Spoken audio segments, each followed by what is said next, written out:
Hello, welcome to Lemon Steers, where we talk anything and everything in entertainment. I'm, of course, Lemon himself, Zeke Lemon, and this is Crash right here. Say hi, buddy. And this is my review for Kung Fu Panda 4, but before we get into that, let's get the house cleaning out of the way, shall we? I'm going to leave a like, comment below, let me know your thoughts on Kung Fu Panda 4. And, of course, hit that subscribe button as that helps me grow into my YouTube career, and it also gives Crash a treat. So if you want the dog to get an extra treat than he already does, hit that subscribe button. Now, with all that out of the way, let's get into the review. So, Kung Fu Panda 4. Which is like a big question that everyone had, and that is why. And I do feel like we had that kind of questioning with all the Kung Fu Panda movies, in all honesty. You know, when it first came out, I was just, happy to see it because, I was a child, I had a good time. But when I went back and looked through some of the conversations about this movie's gonna suck, this movie's gonna be awful, and turned out to be pretty good. Like, it wasn't just the fact of, oh, I was a kid and I liked it. No, the movie's actually good because I rewatched it before going to the fourth one.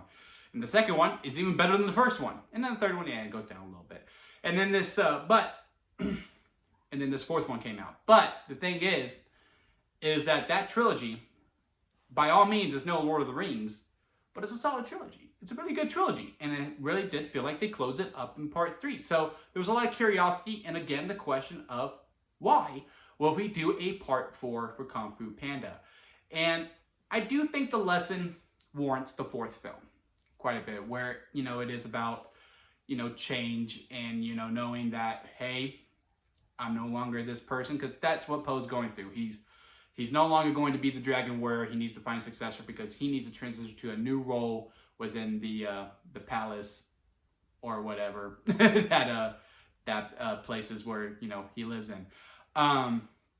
And needs to be more of the spiritual leader that the tortoise was in the first film. And it's a good lesson overall. I feel like people who grew up with the Kung Fu Panda movies, such as myself, can relate to that. With new job opportunities and all that, change is good. Kids, it's a good lesson to learn as soon as possible that, hey, you're going to need to get comfortable with these changes. And, just across the board. And with those changes, we lose 5 of our core supporting cast. And I'm talking about the Furious 5. And I cannot find in the life of me of why they could not be in this movie. That they also could have benefited from that lesson as well. And really what I think is really comes down to is probably paying the actors to come back for the fourth one. They're like, well, we got Jack Black and we got Awkwafina. It's pretty pricey. We're just going to transition to this. And, they do explain why they're not there. They didn't just cut them out of the movie. They explain that they're off on other adventures. Maybe we'll get some, spin-offs. And, I'm down for it. But, yeah, we replaced the Furious 5 with Awkwafina as a fox. And, look, I'm a fan of Awkwafina. She does fine. She does great. And, for what the movie is, she does well.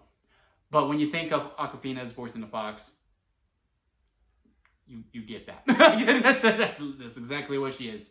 It's not really a character. It is Awkwafina as a fox. And that's not a knock by any means. She's very talented and she is very charismatic. Again, she works. Her and Jack Black as Poe's dynamic works very well the way they bounce off of each other. I will also say that there is another storyline with the dads as well, which again, overall it comes down to this lesson of change and being okay with the changes. And look, Bryan Cranston, and I cannot remember who voices the goose. They're great voice actors, and they did have I got some laughs out of it. I mean, hell, I was in a auditorium filled with families, with kids, and I think I was the one laughing the most out of all of them. Not just with the dad storyline, but with the Poe storyline as well. I just really felt like we could have removed the dads and put the Furious 5 in. I don't know if it's just because I'm that attached to the Furious 5.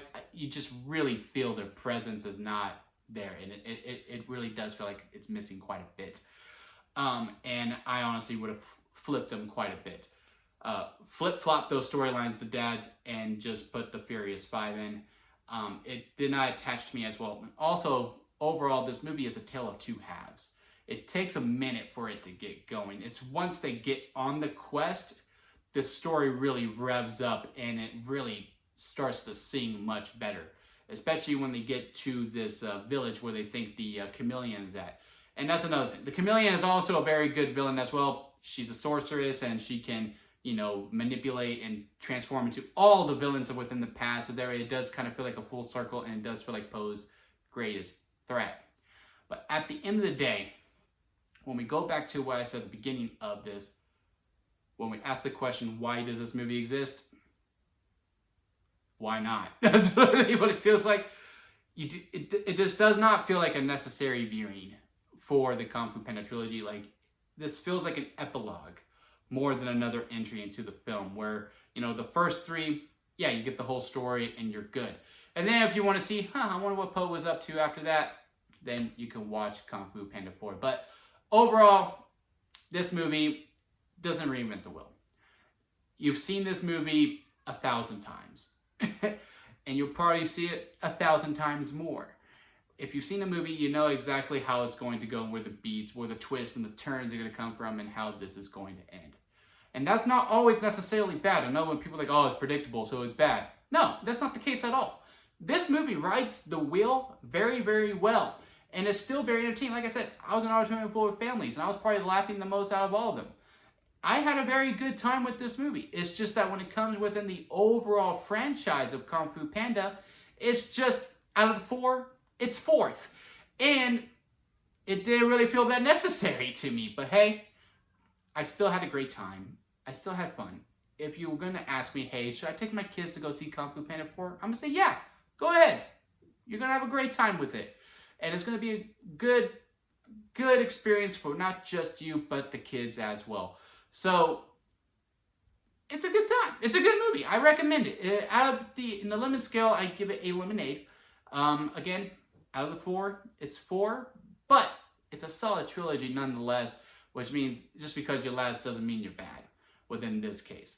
So yeah, that's my thoughts on Kung Fu Panda 4. Comment below, let me know your thoughts on it, and rank the Kung Fu Panda movies to how you see fit with this 4th entry. To me, number 1 is 2. I mean, that second one is freaking awesome. And then it's probably 1, and then 3, and then 4.